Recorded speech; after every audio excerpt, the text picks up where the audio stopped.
मंत्री अंचल प्रदर्शन कर तार भितर आसंता काली मुख्यमंत्री आकाश मार्गरू बन्यांचल प्रदर्शन करेंगे।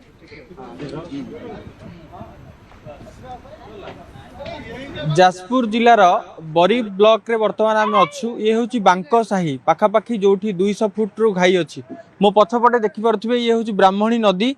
ये ब्राह्मणी नदी यही बांकसाही देकी जाइछि एवं एठी जहाँ कहुच्छी नदी बंध संपूर्ण भाव में पाखापाखि 200 फुट घाई सृष्टि होइछि। एठी नदी बंध संपूर्ण भाव में भांगी जाइछि जहाँ फल 5टा पंचायत पाखापाखि 40 रु गाँ वर्तमान जलमग्न होइछि अच्छी। आपण एठी देखि परुथिबे सीधासलख चित्र घाईर कौ भली भाव में पूरा जो बन्या जल प्रवाहित होउछि ब्राह्मणी नदी रे।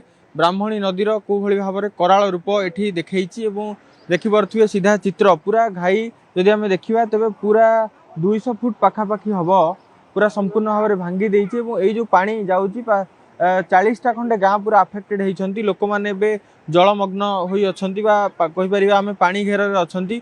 गत 2 दिन हेलाणी एई भली गतकाली एई घाई जेतेबेले सृष्टि होइछि काली ठारू वर्तमान एई भली स्थिति सृष्टि होइछि एवं लोक माने पूरा असुविधार सम्मुखीन होउछन्ति। आमे किछि प्रतिक्रिया मध्ये नबाकू चेष्टा करिया।